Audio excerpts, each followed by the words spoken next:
Hello everyone. तो इसके पिछले वीडियो में हम सब ने देखा कि गॉस डाइवर्जेंस थ्योरम का फिजिकल सिग्निफिकेंस क्या है और उसका मैथमेटिकल एक्सप्रेशन क्या होता है। इस वीडियो में आज हम सब गॉस डाइवर्जेंस थ्योरम को प्रूफ करेंगे। तो चलिए इसका स्टेटमेंट पहले लिखते हैं और फिर देखते हैं कि इसका प्रूफ कैसे किया जाता है। तो इसका स्टेटमेंट हम पहले लिखते हैं कि तो ये रहा गॉस डाइवर्जेंस थ्योरम का स्टेटमेंट। इसको समझते हैं। तो सपोज करें कि हमें कोई एक क्लोज्ड सरफेस गिवन है और ये क्लोज्ड सरफेस कोई वॉल्यूम को इनक्लोज्ड कर रहा, ठीक है। सपोज करें इस टाइप का कोई क्लोज सरफेस है S और इसका वॉल्यूम है V और इस पूरे वॉल्यूम पे एक कोई वेक्टर पॉइंट फंक्शन एग्जिस्ट करता है और वो पूरा डिफाइन है पूरे सरफेस पे। सपोज करें उसको हम सब A वेक्टर कंसिडर कर रहे हैं। तो गॉस डाइवर्जेंस थ्योरम क्या बोलता है कि इस वेक्टर का जो भी नॉर्मल कंपोनेंट होगा, मतलब कि एरिया वेक्टर, सपोज करें कि यहाँ पे एक छोटा सा हम एरिया एलिमेंट लेते हैं और इसका जो एरिया वेक्टर होगा वो इस ओर होगा, मतलब कि इसका डायरेक्शन होगा नॉर्मल टू दिस सरफेस और इसका मैग्नीट्यूड होगा जितना ये छोटा सा एरिया है। इसी को बोलते हैं ना ds वेक्टर, ठीक। तो अगर हम इस a वेक्टर का नॉर्मल कंपोनेंट ले लें, ठीक है, मतलब कि वो जो a वेक्टर है उसको डॉट प्रोडक्ट करेंगे किसके साथ में, n कैप ds, यानी कि एरिया वेक्टर, यानी कि नॉर्मल कंपोनेंट अगर हम a वेक्टर का लें और अगर इसको हम उस पूरे सरफेस पे, पूरे क्लोज्ड सरफेस पे सरफेस इंटीग्रेशन करें तो ये इक्वल होगा वॉल्यूम इंटीग्रेशन किसका, तो उसी वेक्टर का डाइवर्जेंस का वॉल्यूम इंटीग्रेशन होगा। और ये वॉल्यूम इंटीग्रेशन कहाँ करना है, पूरे वॉल्यूम भी पे करना है जो ये सरफेस बाउंड कर रखा है। आप देखो कि ये जो सरफेस है क्लोज सरफेस वो एक वॉल्यूम को इनक्लोज्ड कर रहा है और वही वॉल्यूम पे हमें क्या करना है, ए वेक्टर का जो भी डाइवर्जेंस होगा उसको पूरे वॉल्यूम पे इंटीग्रेट करना है और ये दोनों इक्वल होगा, ठीक है। यही बताता है गॉस डाइवर्जेंस थ्योरम। अब इसको प्रूफ करेंगे। तो प्रूफ करने के लिए सपोज करते हैं ये जो ए वेक्टर है, ए वेक्टर को हम सब लिख सकते हैं a1 जो कि एक्स वाई जेड का फंक्शन है, मतलब ये पॉइंट फंक्शन है, इस वेक्टर पॉइंट फंक्शन है। तो इसका जो x कंपोनेंट होगा वो भी एक्स वाई जेड का फंक्शन होगा और इसका जो y कंपोनेंट होगा जिसको a2 बोल रहे हैं ये भी एक्स वाई जेड का एक फंक्शन होगा और सिमिलरली इसका z कंपोनेंट भी इंटू के कैप, ठीक है। तो सपोज कर रहे हैं a वेक्टर को हम ये कंसिडर कर रहे हैं और ds वेक्टर को क्या लिख सकते हैं, तो ds वेक्टर को लिख सकते हैं dy dz i कैप। आप सबको आई होप पता हो कि ds वेक्टर कैसे लिखते हैं, मतलब अगर यहाँ पे इसका x कंपोनेंट लिखना है ना तो dx नहीं लिखेंगे, dy dz लिखेंगे, ठीक। और इसी तरह अगर इसका y कंपोनेंट लिखता है तो इसका dx और dz लिखेंगे, इसमें dy नहीं लिखना है, j कैप। सिमिलरली ये हो जाएगा dx into dy k cap, ठीक है। ये है ds वेक्टर। अब अगर हम इस गॉस डाइवर्जेंस थ्योरम को ये वैल्यू पुटअप करने के बाद अगर हम लिखना चाहें तो उसको क्या लिख सकते हैं, तो वो इस फॉर्म में चेंज हो जाएगा। ये गोल इसलिए दिखा रहे हैं ना क्योंकि हम सबको किसी क्लोज्ड सरफेस पे सरफेस इंटीग्रेशन करना है। तो अगर हम ए वेक्टर और यहाँ ये तो ds वेक्टर एक्चुअली में, क्योंकि n कैप ds को ही क्या बोलते हैं, ds वेक्टर बोलते हैं, जिसका कि मैग्नीट्यूड ds है और इसका डायरेक्शन नॉर्मल टू वो सरफेस। तो अगर इनका हम डॉट प्रोडक्ट करें तो वो क्या होगा, वो होगा a1 इंटू dy dz। यहाँ पे हम एक्स वाई जेड नहीं शो कर रहे हैं क्योंकि अंडरस्टूड है कि वो एक्स वाई जेड का फंक्शन है। यहाँ जानबूझ के दिखाया गया था ताकि पता चले कि वेक्टर जो है वो वेक्टर पॉइंट फंक्शन है। ये हो जाएगा a2 into dx dz plus a3 into dx dy, ठीक। ये तो लेफ्ट हैंड साइड में है। राइट हैंड साइड में क्या होगा, तो ये हो जाएगा वॉल्यूम इंटीग्रेशन और डाइवर्जेंस ऑफ a चाहिए, तो डाइवर्जेंस ऑफ a क्या होगा, del a1 by del x, del a2 by del y, del a3 by del z, ठीक है। ये हो गया और इंटू dv है, dv मतलब वॉल्यूम एलिमेंट dx dy और dz, ठीक है। तो ये है गॉस डाइवर्जेंस थ्योरम का दूसरा फॉर्म। तो किसी तरह अगर हम सब ये प्रूफ कर दें तो वो इक्वल हो जाएगा ना इसके, ठीक है। तो हम सब यही प्रूफ करेंगे। कैसे करेंगे, तो सबसे पहले हम ये शो करेंगे कि ये जो ट्रिपल इंटीग्रेशन होगा, क्योंकि ये जो वॉल्यूम इंटीग्रेशन है वो इसको भी, इसके लिए भी कर सकते हैं, इसके लिए भी कर सकते हैं, इन तीनों के लिए ही करना है ना। तो सबसे पहले हम ये शो करेंगे कि del a3 by del z into d x into d y into d z, ठीक है, ये किसके इक्वल होगा? तो ये इक्वल होगा सरफेस इंटीग्रेशन किसका? A3 into d x into d y, ठीक है। हम लोग इसको ऐसे शो करेंगे, सिमिलरली इसके लिए भी इस तरह से प्रूव करके शो करेंगे और सभी को फिर जोड़ देंगे तो ये आ जाएगा, ठीक। चलिए इसका प्रोसीजर हम सब सीखते हैं। तो सबको मिटाते हैं और हम सब किसी तरह ये प्रूव करने का कोशिश करते हैं, ठीक। तो सबसे पहले हम क्या करेंगे, हम ये जो ट्रिपल इंटीग्रेशन है किसका? Del A3 by del z into d x into d y into d z, ठीक है। इसको हम सबसे पहले क्या शो करेंगे? इसको शो करेंगे इसके इक्वल में, ठीक है। हम सबको इसको क्या शो करना है, अब इसको हम सोल्व करते जाते हैं फिर देखते हैं, ठीक। तो इसके लिए हम क्या करेंगे कि एक हम क्लोज्ड सरफेस कंसीडर करेंगे, इसको इधर मिटा देते हैं। एक हम ऐसा क्लोज्ड सरफेस कंसीडर करेंगे जो जेड एक्सिस के एलोंग अगर पैरेलल लाइन ड्रॉ करें तो वो कम से कम इसको कम से कम 2 पॉइंट्स पे इसको क्या करें? इंटरसेक्ट करें। मतलब कि अगर हम इसमें सपोज करें ये है एक्स एक्सिस, ये है वाई एक्सिस, इसको एक्स बोल देते हैं और इसको वाई बोल देते हैं, और ये जेड एक्सिस है, ठीक है। और ये हमें कोई एक सॉलिड गिवन है, तभी हम सब ऐसे सरफेसेस के बारे में, ऐसे सरफेसेस का एग्जांपल लेके बना रहे हैं जिसमें कि जेड एक्सिस के पैरेलल अगर हम सब लाइन ड्रॉ करेंगे ना तो ये ज़्यादा से ज़्यादा सिर्फ 2 पॉइंट्स पे कट करेगा। इससे अलग वाला सरफेस लेंगे, मतलब कि अगर वो 2 से ज़्यादा पॉइंट्स पे इंटरसेक्ट करता है तो उसके लिए हम सब अलग से पढ़ेंगे। पहले हम सब इस तरह का एग्जाम्पल लेते हैं इस सरफेस के लिए और इस थ्योरम को प्रूव करते हैं। तो अगर हम इसमें सपोज करें कि इसमें छोटा सा हम एरिया एलिमेंट लें, ठीक है, छोटा सा एरिया एलिमेंट लें, तो इसको अच्छे से हम बनाते हैं।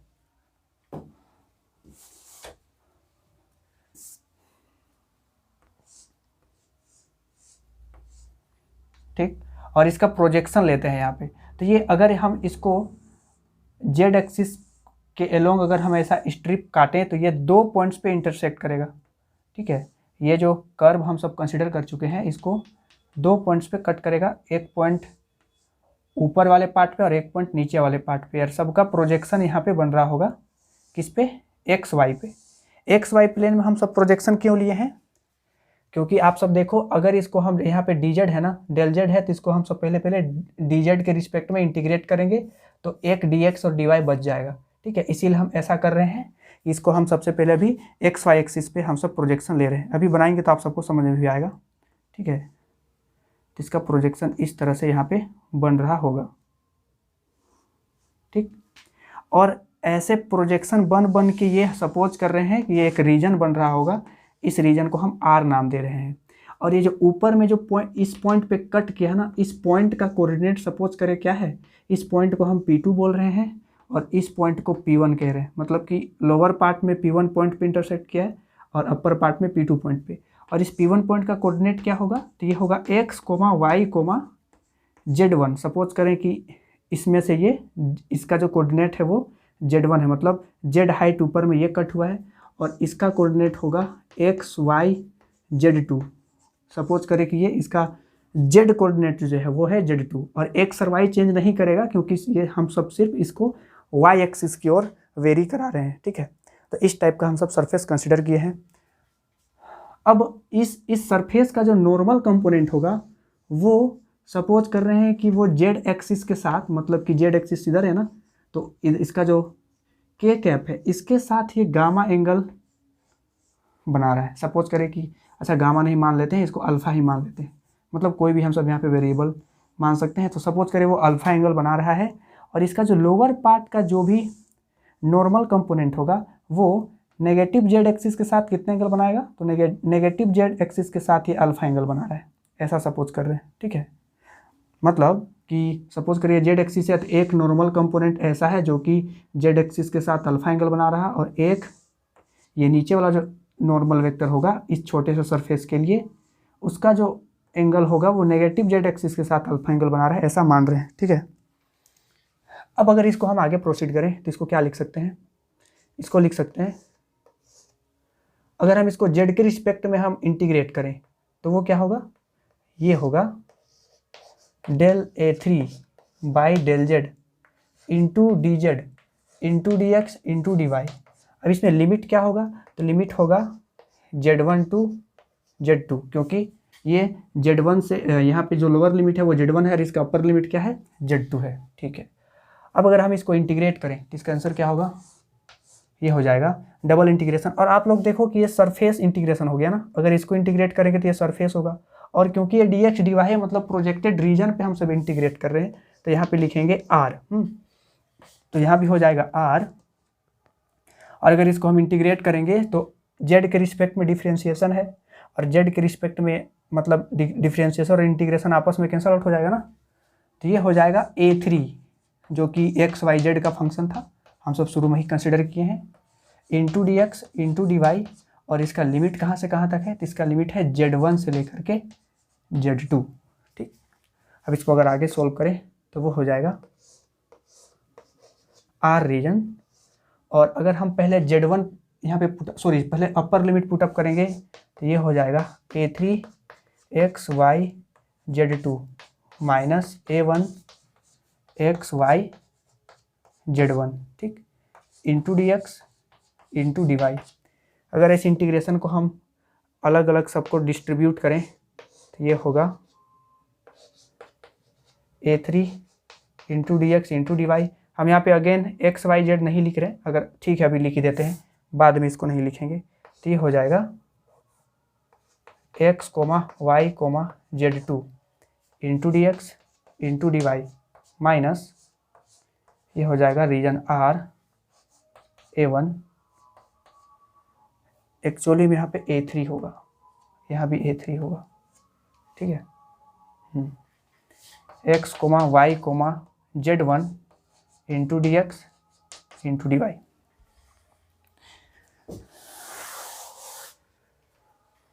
अब यहाँ पे थोड़ा सा ध्यान देने वाला बात यह है कि हम सब क्या करेंगे, आप सबको शायद पता हो कि सपोज करें कि ये कोई सरफेस है, ठीक है, और इस सरफेस का जो नॉर्मल वेक्टर है वो इस ओर है, और के जो जेड एक्सिस का जो यूनिट वेक्टर होगा यानी कि के कैप वो ये है, और ये है सपोज करें डीएस वेक्टर, मतलब कि नॉर्मल कंपोनेंट इसका ये है, और ये दोनों के बीच में अल्फा एंगल बन रहा है। हम सब इस केस का बात कर रहे हैं, ठीक है, इसका तो ये है ds, इसका मैग्नीट्यूड क्या है ds। अगर इसका प्रोजेक्शन हम ले बाय ज्योमेट्री आप सब इसको निकाल सकते हो, ये भी अल्फा ही होगा, अगर ये अल्फा है तो ये भी अल्फा होगा। ठीक है, कैसे, तो आप यहाँ पे सिंपल ज्योमेट्री लगा के फाइंड आउट कर सकते हो। जैसे देखो अगर ये अल्फा है तो अगर यहाँ पे परपेंडिकुलर हम ड्रॉप करेंगे, ठीक है, तो ये भी अल्फा होगा ना।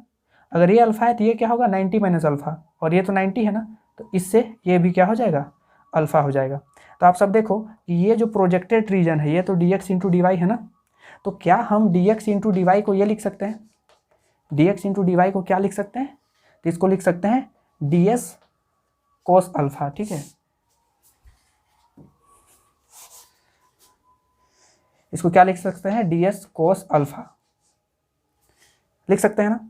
ठीक, और अगर हम इन दोनों का डॉट प्रोडक्ट करें, मतलब कि n कैप यहाँ पे लिखते हैं n cap dot k cap करें, तो वो क्या होगा, वो होगा इसका मैग्नीट्यूड इंटू k कैप का मैग्नीट्यूड और साथ में कोस अल्फा। ठीक है, तो ये तो 1 हो जाता है, इसका ये तो यूनिट वेक्टर है ना, ये भी यूनिट वेक्टर है, तो cos alpha is equal to का हम सबको मिल रहा है, cos alpha is equal to मिल रहा है n cap dot k cap. तो इससे हम सब ds को क्या लिख पाएंगे, इससे हम सब ds को ये लिख पाएंगे कि ds इज इक्वल टू क्या हो जाएगा, ds इज इक्वल टू हो जाएगा dx इंटू डी वाई, और यहाँ पे कोस अल्फा था ना, sorry dx into d y, और इधर हो जाएगा क्या ds, और कोस अल्फा की जगह पे हम सब लिख सकते हैं n cap dot k cap. यहाँ पे देखो आप सब की कोस अल्फा की जगह पे हम सब लिख सकते हैं n cap dot k cap. हम सब ये डिस्कस भी कर चुके हैं सरफेस इंटीग्रेशन में। ठीक है, आप सब चाहो तो वहाँ से जाके देख सकते हो, ये और भी ज़्यादा क्लियर हो जाएगा। तो जहाँ जहाँ पे dx इंटू डी वाई है वहाँ पे हम ds into n dot k cap लिख सकते हैं ना। ठीक है, लेकिन किसके लिए लिख सकते हैं, Z2 के लिए, क्योंकि हम सब इस वाले ये जो पॉजिटिव z एक्सिस के साथ ये जो नॉर्मल वेक्टर है ना, ये अल्फा एंगल बना रहा है, उस केस के लिए हम सब ये लिखे हैं। ठीक, तो इस dx और dy को क्या लिख सकते हैं, इस dx और dy को रिप्लेस करके लिख सकते हैं ds into n dot k cap लिख सकते हैं ना। ठीक, और अगर हम ऐसा ds into n dot k cap लिखें तो ये r रीजन नहीं रहेगा, ये क्या रीजन बन जाएगा, ये बन जाएगा S2 सरफेस के लिए, क्योंकि इसका जो अपर पार्ट है, सपोज करें इसको हम S2 सरफेस का नाम दे रहे हैं और जो लोअर पार्ट का सरफेस है उसको S1 नाम दे रहे हैं, ठीक है। तो यहाँ पे ये हो जाएगा क्या, S2 हो जाएगा। सिमिलरली अब इसका बात करते हैं, तो इसको हम मिटा दें। तो यहाँ पे देखो, तो नीचे वाला जो नॉर्मल वेक्टर है वो नेगेटिव जेड एक्सिस के साथ अल्फा एंगल बना रहा, तो पॉजिटिव जेड एक्सिस के साथ कितना एंगल बनाएगा, तो वो एंगल बनाएगा 180 माइनस अल्फा। तो कुछ नहीं करना, इस अल्फा के जगह पे अगर हम सब 180 माइनस अल्फा पुट करें, ठीक है, तो वो क्या हो जाएगा, इसको हम आगे सोल्व कर ही लेते हैं, ठीक है। तो ये हो जाएगा ds और कोस 180 माइनस अल्फा कितना होता है, माइनस ds कोस अल्फा हो जाएगा, ठीक है। ये dx और dy को ऐसा लिख सकते हैं। और अगेन ये कोस अल्फा को क्या लिख सकते हैं, तो कोस अल्फा को लिख सकते हैं n cap dot k cap, ठीक। तो इसके लिए dx इंटू डी वाई, क्योंकि यहाँ पे z1 था ना, z1 मतलब नीचे वाला पॉइंट के लिए था, तो नीचे वाला पॉइंट के लिए जो z1 है इसके और इसके लिए जो dx dy है उसको हम सब ये लिखेंगे, ठीक है, minus ds n dot k cap. तो ये माइनस माइनस प्लस हो जाएगा और ये dx इंटू डी वाई को क्या लिख सकते हैं, इसको लिख सकते हैं ds into n dot k cap, ठीक है। और ये भी R रीजन नहीं रहेगा, ये R रीजन ना होकर के कौन सा रीजन बन जाएगा, S1 बन जाएगा, क्योंकि ये नीचे वाले सरफेस के लिए है ना, ठीक है। अब आप सब देखो, तो ये फंक्शन है और इसको S2 सरफेस पे इंटीग्रेट कर रहे हैं और फिर यही फंक्शन है इसको S1 सरफेस पे इंटीग्रेट कर रहे हैं और इन दोनों को जोड़ रहे हैं, तो ये पूरे S सरफेस के लिए हो जाएगा ना। तो इसको क्या लिख सकते हैं, इसको लिख सकते हैं पूरे क्लोज्ड सरफेस S के लिए क्या लिख सकते हैं, A3 n cap dot k cap ds, ठीक है, ऐसा लिख सकते हैं। तो ये किसको हम सब किसको सोल्व करके आया, तो ये वॉल्यूम इंटीग्रेशन ऑफ, ये सोल्व करके आया del A3 by del Z into dv, ठीक है, इसको सोल्व करके ये आया। सिमिलरली हम सब ये भी शो कर सकते हैं कि इधर हम मिटा दें, ठीक है, इसको मिटा देते हैं, हम इसको हम इक्वेशन 1 नाम दें। तो सिमिलरली हम सब ये शो कर सकते हैं volume integration of del A1 by del x into d x into d y into d z, ठीक है। इसको क्या शो कर सकते हैं, इसको हम सब ये शो कर सकते हैं सरफेस इंटीग्रेशन ऑफ, यहाँ पे क्या था A3 dot n cap dot k ds था ना, तो ये तो एज इट इज रहेगा, यहाँ पे A3 की जगह पे A1 हो जाएगा और n कैप तो एज इट इज रहेगा और यहाँ पे हो जाएगा I कैप इंटू ds, ठीक। इसको इक्वेशन हम 2 नाम देते हैं, मतलब हम इसको ऐसा शो कर सकते हैं। कैसे करेंगे, तो अभी हम सब देखो जेड एक्सिस के लोग ऐसा ये स्ट्रिप वगैरह सब लेकर के सोल्व किए है ना। जब हम यहाँ पे x के रिस्पेक्ट में यहाँ पे del A1 by del x into ये वाला जब सोल्व करेंगे ना, तो हम x जो x एक्सिस है उसके और स्ट्रिप लेके सेम वे में प्रोसीड करेंगे। लेकिन अगर आप सब एग्जाम में इसको प्रूफ करो और सिमिलरली ये लिखो और हम ये भी लिख लेते हैं थर्ड वाला, ठीक है, वो क्या था, वो होगा del A2 by del y into d x into d y into d z is equal to closed surface integration, ये हो जाएगा A2 n cap dot j cap ds, ठीक है। इसको हम इक्वेशन 3 नाम देते हैं। तो पहले हम सब ये शो करेंगे, सिमिलरली ये और ये लिख देंगे और इन तीनों को ऐड करेंगे। अगर हम इन तीनों को ऐड कर दें, एडिंग 1 2 एंड 3, तो अगर तीनों को हम ऐड करेंगे तो क्या मिलेगा, तो तीनों को ऐड करते हैं तो वो हो जाएगा, तो अगर तीनों को ऐड करें तो लेफ्ट हैंड साइड में क्या हो गया, ट्रिपल इंटीग्रेशन, ठीक, पहले ये फिर ये फिर ये, चलो लिखते हैं इसको। तो ये हो जाएगा del A1 by del x plus del A2 by del y plus del A3 by del z into d भी इज इक्वल टू क्या हो जाएगा, तो ये सरफेस इंटीग्रेशन A2 का है, ये सरफेस इंटीग्रेशन A1 का है और ये A3 का है। तो ये हो जाएगा क्लोज्ड सरफेस इंटीग्रेशन। अब इसको मिटा देते हैं। तो आप सब देखो कि यहाँ पे A1 n कैप था, A2 n कैप था, मतलब कि A1 और यहाँ पे आई कैप है ना, तो A1 आई कैप प्लस A2 जे कैप, सिमिलरली होगा A3 के कैप, और यहाँ पे डॉट प्रोडक्ट करेंगे किसके साथ, एन कैप और ds। तो ये किसके इक्वल हो जाएगा, यही तो था ना, यही तो था गॉस डाइवर्जेंस थ्योरम का शुरू वाला स्टेटमेंट। तो ये प्रूफ हो गया। तो इस तरह से हम सब क्या करेंगे, गॉस डाइवर्जेंस थ्योरम को प्रूफ करेंगे। आई होप कि आप सबको समझ में आया हो। अब नेक्स्ट में हम सब क्या करेंगे, इस गॉस डाइवर्जेंस थ्योरम से रिलेटेड कुछ प्रॉब्लम भी सॉल्व करेंगे।